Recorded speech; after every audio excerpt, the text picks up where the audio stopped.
You ever look back in your life and think about the series of things that you have encountered? When you look at these series of things and you realize like, wow, I guess all those things that I felt like was going to destroy me in the past was preparing me for the future. I was 15 years old when I lost my dad. In that moment of time, I remember the pain that I felt, the regrets that I have, the if, the what, the should I, the wish I could. And I remember what my first encounter of loss felt like. I remember my first betrayal as a teenager. I remember my first heartbreak as a teenager. So all my life, I've encountered different scenarios of hurt, from big, small, and I always look back at those moments and I remember how I felt, and I remember how I felt I could have never overcome them.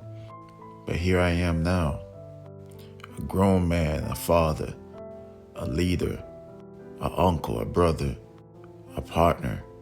So through all the losses, the heartbreaks, the betrayals, I never let it change me. I never let it deteriorate the kindness within my heart.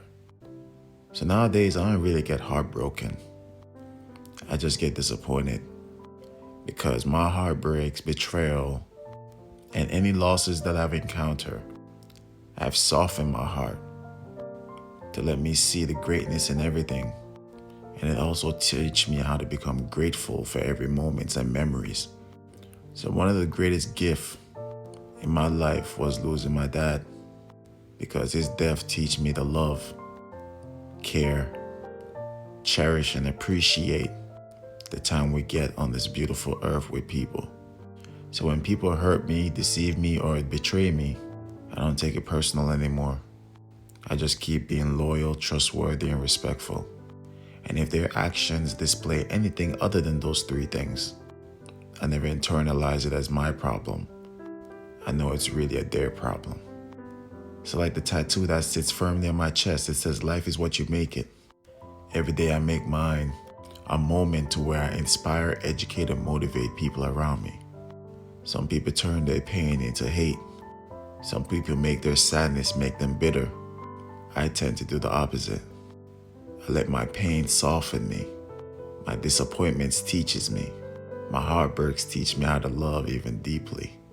So that's why I learned how to love self, trust self, and respect self.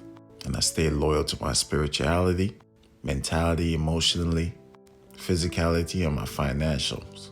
I forgive frequently, so no one can hurt me anymore. They can't prove me wrong. I just get disappointed when they didn't prove me right. I always see the greatness in people.